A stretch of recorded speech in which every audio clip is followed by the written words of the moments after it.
Students अस्सलाम वालेकुम। आज हम करने वाले हैं बाकी के जो 3 न्यूमेरिकल्स हमारे रह गए थे वो। ठीक है, इस वीडियो में हम उन 3 न्यूमेरिकल्स को कवर करेंगे, लेकिन मैंने सोचा कि पहले आपको फॉर्मूला रिकॉल करवा दूं। कॉन्वेक्स मिरर कॉनकेव मिरर का जिक्र पिछले न्यूमेरिकल्स में हुआ था, इस बार लेंस का जिक्र है। अगर लेंस कॉन्वेक्स होगा तो आप फोकल लेंथ को पॉजिटिव लीजिएगा और कॉनकेव लेंस में फोकल लेंथ को नेगेटिव लीजिएगा। और बाकी को पता है, F for focal length, P position of object है और क्यू पोजीशन ऑफ इमेज है कि इमेज कहाँ प्लेस की है और ऑब्जेक्ट कहाँ प्लेस किया है। अगर Q नेगेटिव है तो वो वर्चुअल इमेज है और अगर Q पॉजिटिव है तो वो रियल इमेज है। इसको आप नोट डाउन कर लीजिएगा क्योंकि आगे काम आएगा। एक चीज का और एडिशन करने मैंने यहाँ नहीं लिखा, M का फॉर्मूला। M के 2 फॉर्मूले होते हैं, एक तो होता है Q और P और एक होता है height of image divide by height of object. इन दोनों को कंपेयर करके भी यूज कर सकते हैं और अलग अलग भी यूज कर सकते हैं। ये सब सेंटीमीटर मीटर यूनिट्स में हो सकते हैं। चलें आप अपना प्रॉब्लम नंबर 4 स्टार्ट करते हैं। चलें स्टूडेंट्स, प्रॉब्लम नंबर 4 करते हैं। डाटा हमारे पास इसने क्या दिया हुआ है, क्या गिवन है, क्या रिक्वायर्ड है। डाटा हमें दिया हुआ है प्रॉब्लम नंबर 4 में, an object is place 15 centimetre away from a converging lens. अच्छा, कन्वर्जिंग लेंस को कॉन्वेक्स लेंस बोलते हैं, सही है। और बोल रहे हैं ऑब्जेक्ट प्लेस किया गया है, तो ये पेन का कलर चेंज, ठीक है। पी हमें दिया हुआ है 15 सेंटीमीटर, क्योंकि ऑब्जेक्ट प्लेस किया गया है तो ऑब्जेक्ट की पोजीशन दी हुई है। उसके बाद कहा हुआ है कन्वर्जिंग लेंस और फोकल लेंथ, तो हमारे पास फोकल लेंथ भी जो है यहाँ पर क्या होगा, 10 सेंटीमीटर, और वो भी पॉजिटिव में, क्योंकि कन्वर्जिंग लेंस में, कॉन्वेक्स लेंस में फोकल लेंथ पॉजिटिव होता है। आगे बोला हुआ है कि आप मालूम करें position of image, size of image और nature of image. Position of image तो ये हो गया, ठीक है। फिर साइज बोल रहा है तो मैग्निफिकेशन ही बोल रहे हैं कि कितना मैग्नीफाई हो गया है, सही है। और नेचर बोल रहा है, क्योंकि और कोई चीज़ तो नहीं निकल सकती है वैसे तो। हाँ बिल्कुल सही है। अच्छा,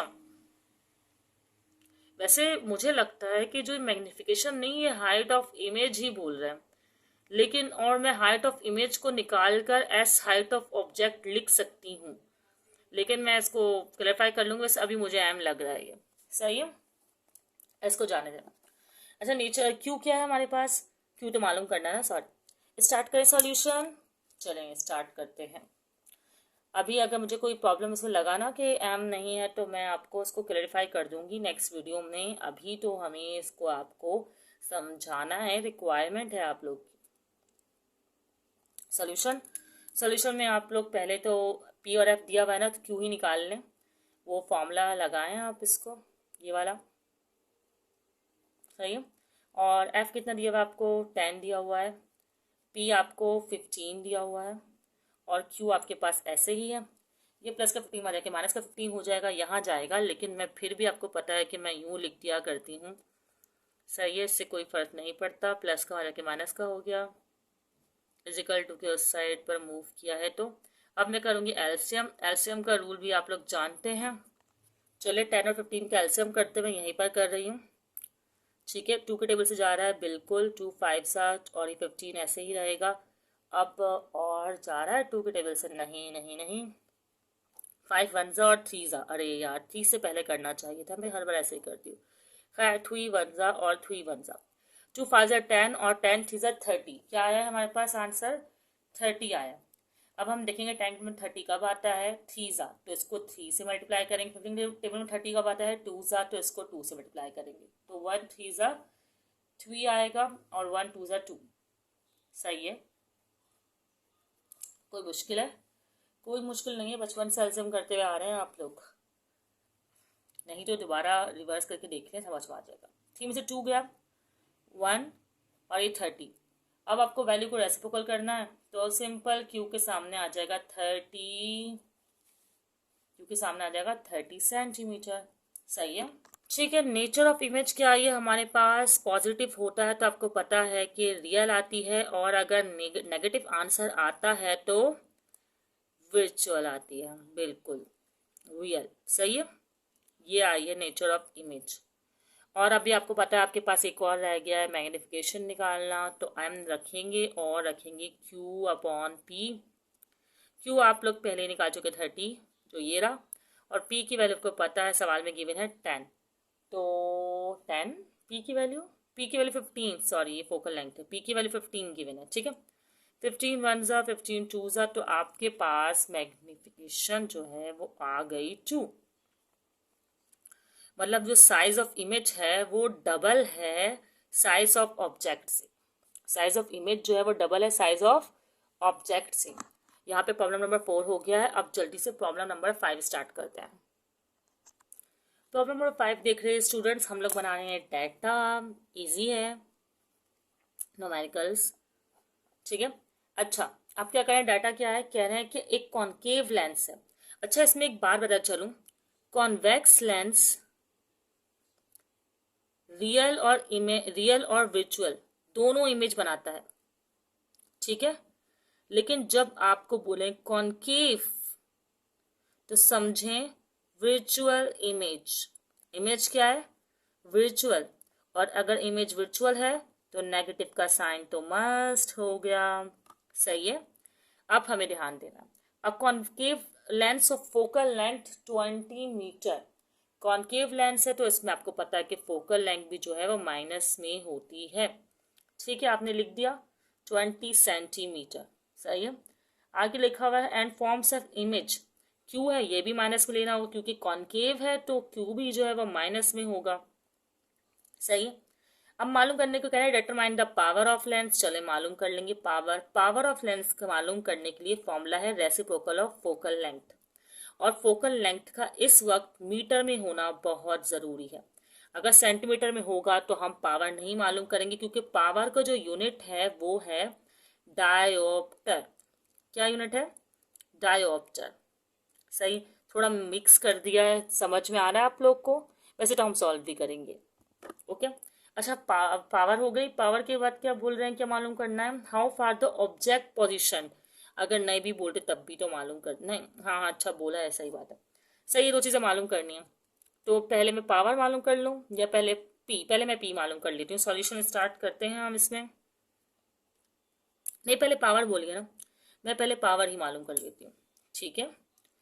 अब पावर मालूम करने के लिए मुझे क्या करना होगा, चलें पहले तो फोकल लेंथ लिखती हूँ मैं, और -20 सेंटीमीटर है ना, इसको मैं पहले मीटर में लाती हूँ, तो मुझे डिवाइड करना होगा 100 से। मैं डिवाइड करके बताती हूँ 100 से क्या आ रहा है, वैसे मुझे 20 को डिवाइड करने की जरूरत नहीं है, ऐसे ही पॉइंट शिफ्ट कर लेते हैं, 100 ना 2 पॉइंट शिफ्ट कर लें तो आ जाएगा माइनस का 0.2 मीटर। अब आप उसे पावर के फॉर्मूले में प्लेस कर लें तो आ गया 0.2। अच्छा, जब पावर के फॉर्मूले में प्लेस करते हैं तो आई थिंक मेरे लिहाज से साइन नहीं लिखते हैं, तो मैं साइन नहीं लिख रही हूँ, अगर लिखना होगा तो मैं बता दूंगी, सही। अब 1 को डिवाइड कर लेते 0.2 से, तो आंसर आ गया 5 डायोप्टर, सही है, ओके। डायोप्टर यूनिट होता है ना इसका। अब साइन लिखते हैं, मेरे ख्याल से तो बिल्कुल नहीं लिखते, लेकिन अगर लिखना होगा ना तो मैं कमेंट सेक्शन में मेंशन कर दूंगी कि साइन लिखते हैं पावर में, सही है। तो आप कमेंट सेक्शन चेक कर लीजिएगा, सही है।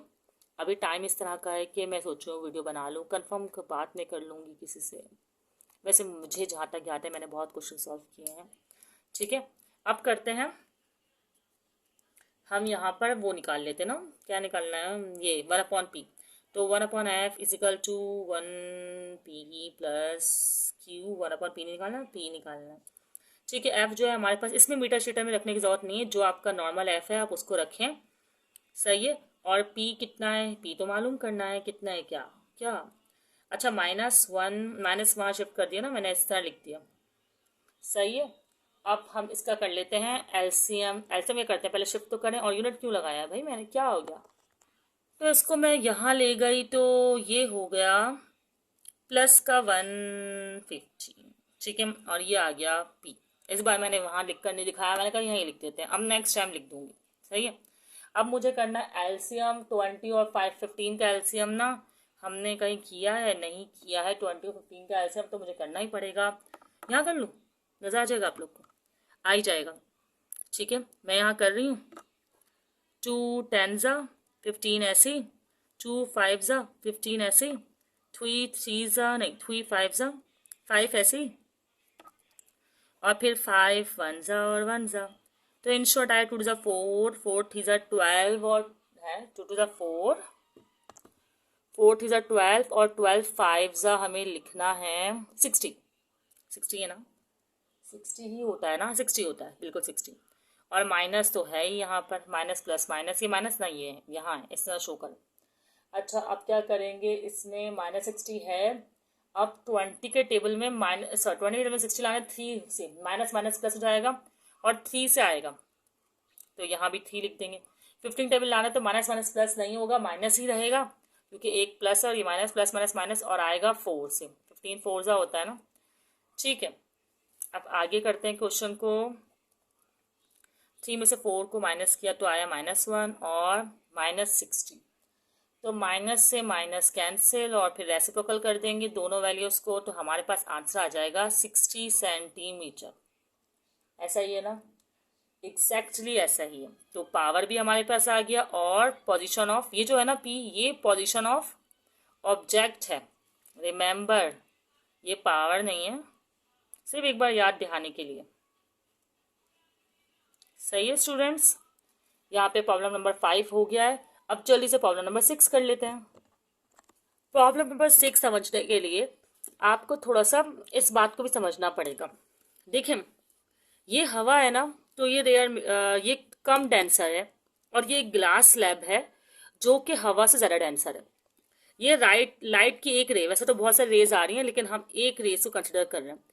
जब लाइट यहाँ से इंटर होती है ना तो वो अपना एंगल चेंज कर लेती है। आप देखें, लाइट इंटर हो, ये यूं जाना चाहिए ना स्ट्रेट या जो भी, लेकिन ये एंगल चेंज कर रही है। ठीक है, अच्छा जो एंगल लाइट टकराई है वो इंसिडेंट रे है और अब जो लाइट ने अपना एंगल चेंज किया है वो रिफ्लेक्टेड रे है। डेंसर मीडियम में दाखिल होते वक्त वो ये काम करती है। सही है, अब क्या हो रहा है,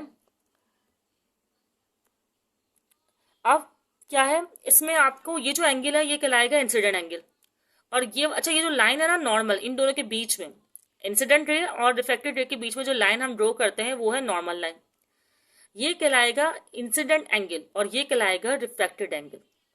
ठीक है, ये समझ में आ गया कि incident ray, reflected ray, incident angle और रिफ्लेक्टेड एंगल। सही है, अब हम न्यूमेरिकल की तरफ आते हैं। ठीक है स्टूडेंट, अब स्टार्ट करते हैं। वो समझने के बाद आपको ये न्यूमेरिकल बहुत ईजिली समझ में आ जाएगा, ना होने के बराबर है ये न्यूमेरिकल भाई।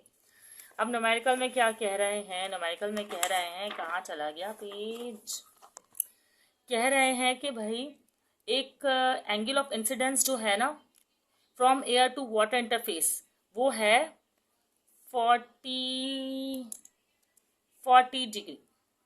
ठीक है, हमने भी लिख लिया।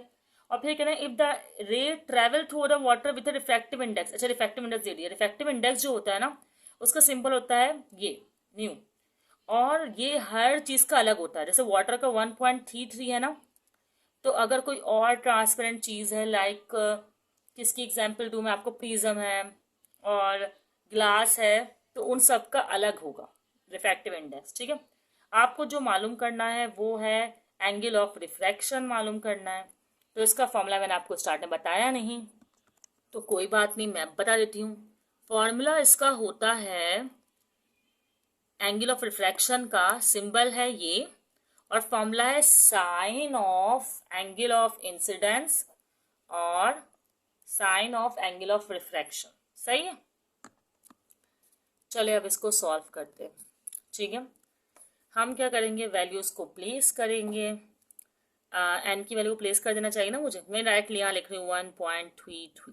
सही है, और फिर साइन एंगल, साइन तो ऐसे ही रहेगा, एंगल आई की जगह लिख रही हूँ मैं 40 डिग्री, और ये साइन एंगल ऑफ रिफ्रैक्शन जो है ऐसे ही रहेगा, फिर इसकी और इसकी जगह चेंज कर देंगे। ठीक है, साइन 40 भी निकाल लेती हूँ मैं। साइन 40 आ रहा है 0.642, 0.642 आ रहा है। जगह मैंने चेंज कर ली तो 1.33 आ चुका है, क्योंकि वो पता है साइन एंगल ऑफ रिफ्लेक्शन निकालना है तो इसने यहाँ जाना है और इसने यहाँ आना है, इसी तरह शिफ्ट करते हैं। सही है, ये हो गया। अब हम करेंगे इनको डिवाइड।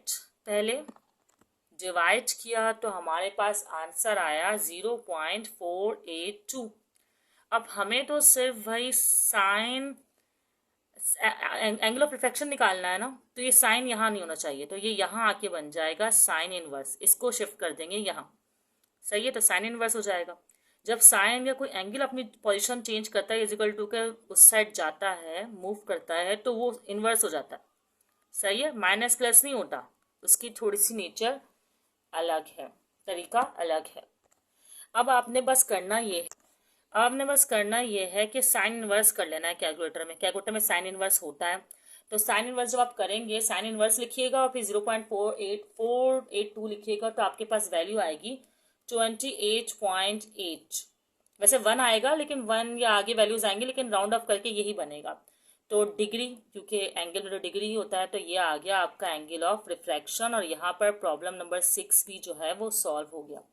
ठीक है स्टूडेंट, हमारे इस चैप्टर के ज्योमेट्रिकल ऑप्टिक्स के चैप्टर के न्यूमेरिकल्स जो है वो कवर हो गए हैं। अब हम आगे फर्दर और न्यूमेरिकल करेंगे। कोशिश करूंगी कि मैं बाकी चैप्टर्स की और इस चैप्टर की वर्क एग्जाम्पल्स भी आपको समझा दूं, और कोई क्वेश्चन हो आपको तो आप कमेंट सेक्शन में पूछ सकते हैं। ठीक है स्टूडेंट्स, अल्लाह हाफिज़।